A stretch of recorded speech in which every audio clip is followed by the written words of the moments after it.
They're back. Oh, dude, they're back. I swear, if someone says Orient Bambino one more time... They're back? They're back? Instagram, la la la la. Ha, cute dog. What's this? They're back! That's right, guys. You heard it here first. The Saturday live streams are back. Every Saturday around 11:30 a.m. Pacific, we are going to be going live only on YouTube at the Time Teller channel. I'm so excited about this, guys. We've been like kicking it. Shut the f up. You just get the f off my lawn. Dude, why people always think they can do whatever the f they want, man? okay. You know what? Can you just exit all the f go? Where the f are you going? I'm leaving. I've been a naughty boy, all right, in the past. In the recent past, I'm a little bit of a tease. And one thing I've been teasing you guys on, or trying to tease you with, is something that is under my cuff. And I've been doing it on my Off the Cuff series. Again, if you want an extra episode per week, please click the join button next to the subscribe button, because my channel members get one extra Off the Cuff episode each and every week. We are just rolling that out, and you'll get access to the members only Discord chat. Okay, this watch tricked you again. People have been speculating it's a Seiko. People have been asking me if it's a new Omega. People have been asking me if it is a Rolex Daytona. No, and no. The watch I am wearing right now has got to be one of the, if not the, slickest microbrand chronographs I've ever worn and reviewed. Welcome to the Baltic Tricompax. It is 3:34 p.m. Let's get down to business.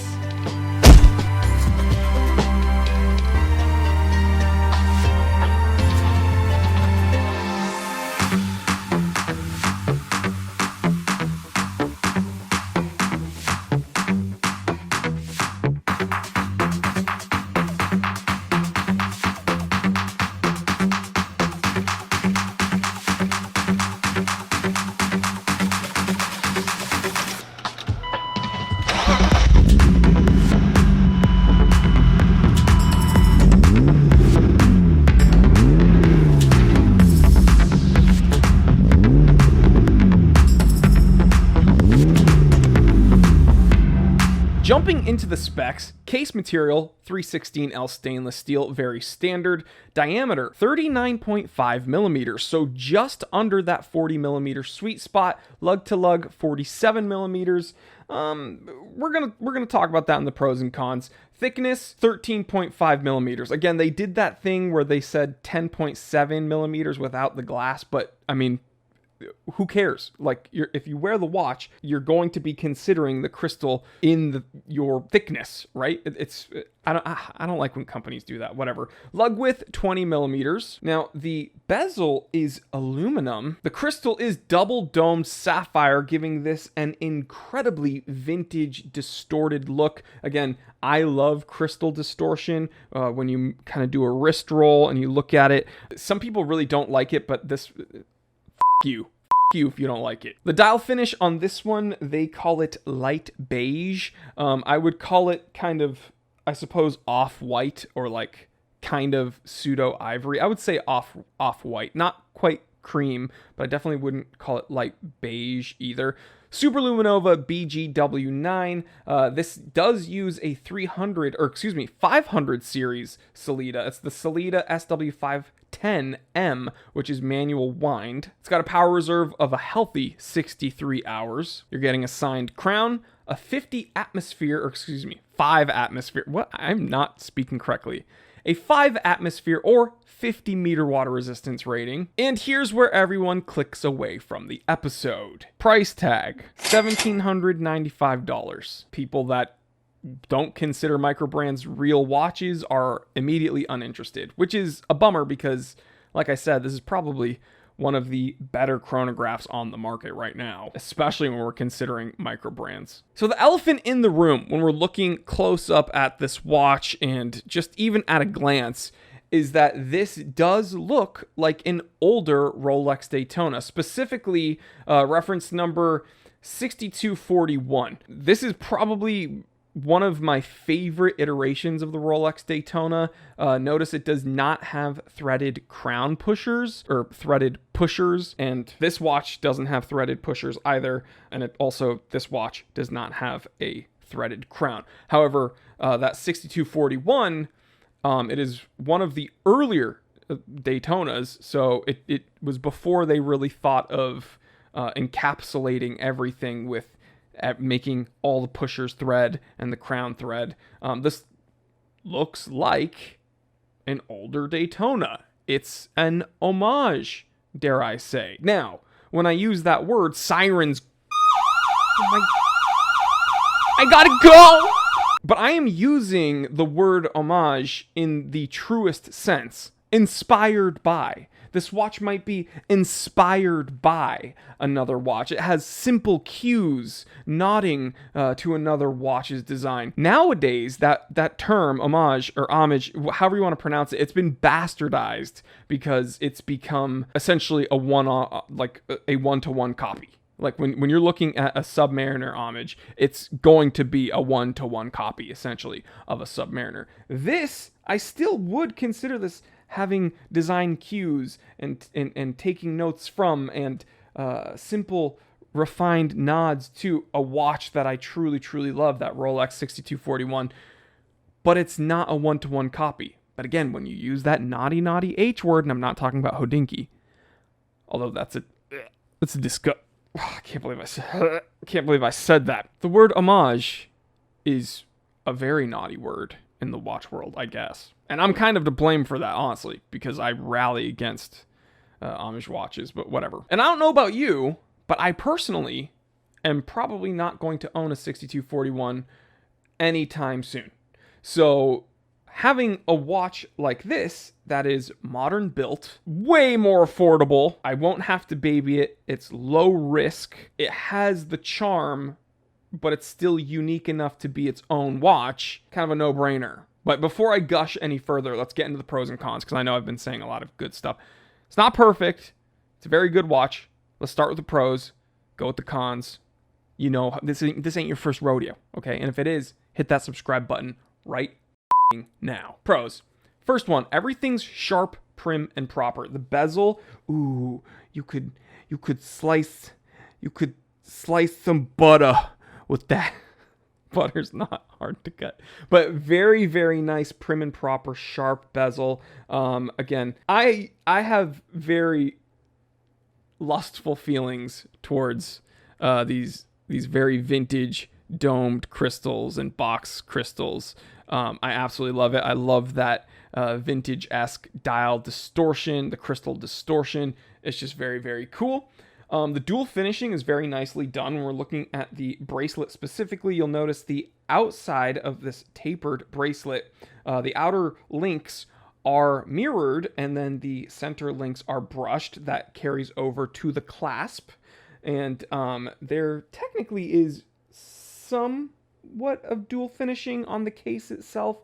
Most of the case is brushed. However, the very fine, sharp edge of that bezel is actually mirrored. So they did take some time to truly finish this watch. I love the movement they chose. 500 series manual wind Sellita. Love it. Swiss made. I prefer Sellita over ETA. Just a personal thing.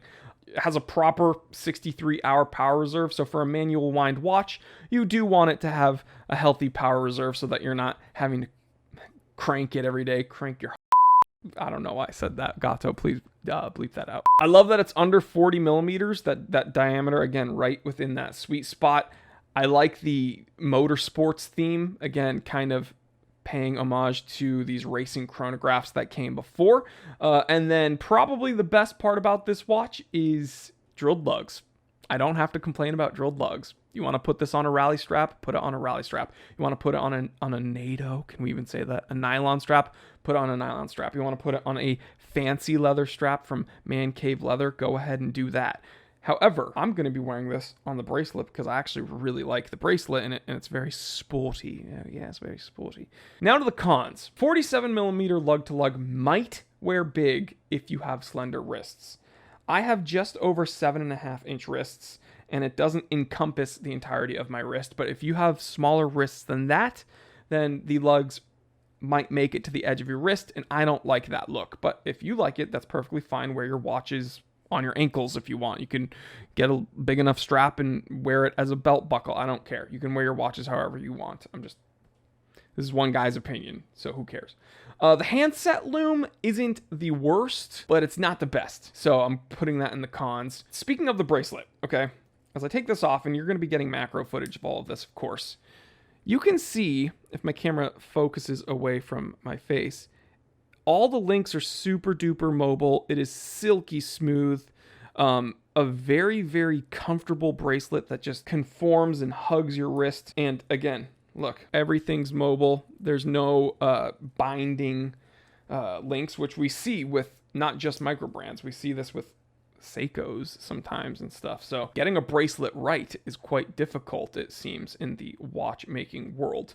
So it is silky smooth and incredibly mobile. However, if you're an absolute animal, heathen, disgusting, pseudo human like myself, and you're covered in just disgusting body hair, this will be a hair puller. Pretty much every time I put it on or take it off, it pulls my hair. So it doesn't hurt. It doesn't pull it while I'm wearing it or moving around. But for some reason, when I take it on or take it off, yep, it's pulling a little bit. Yep, pulls my hair. So that's something to consider if you have high testosterone like myself.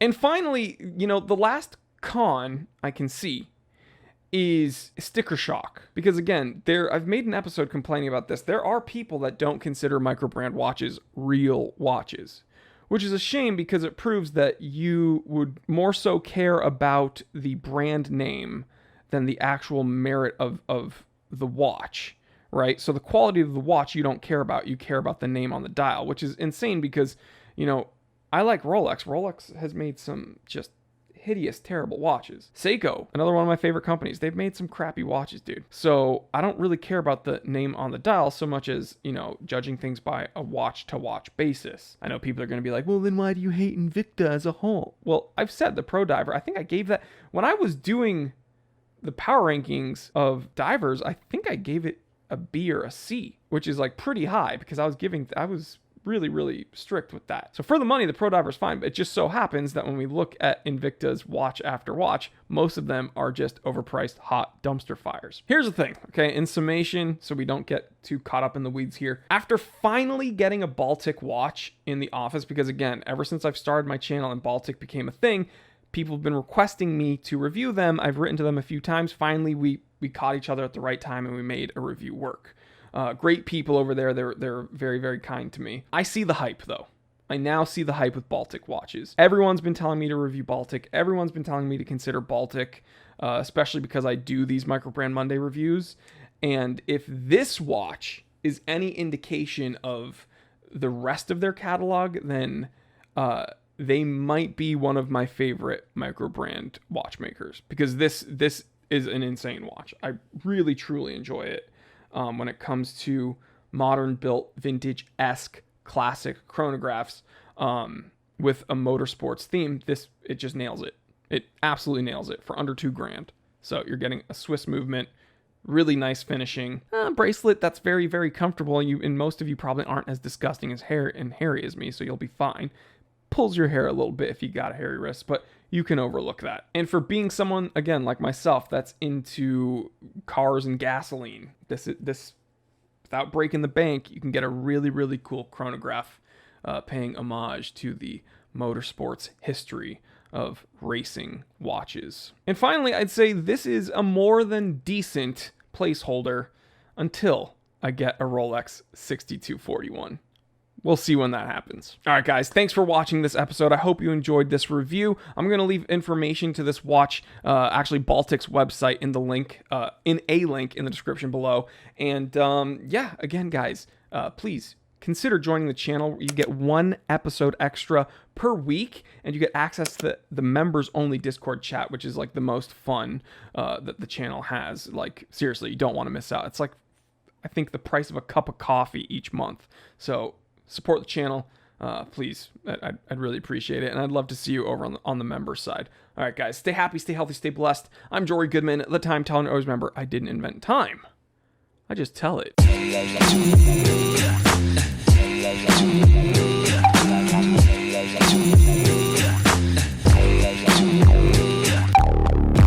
YouTuber 他应该要找真的工作，白痴。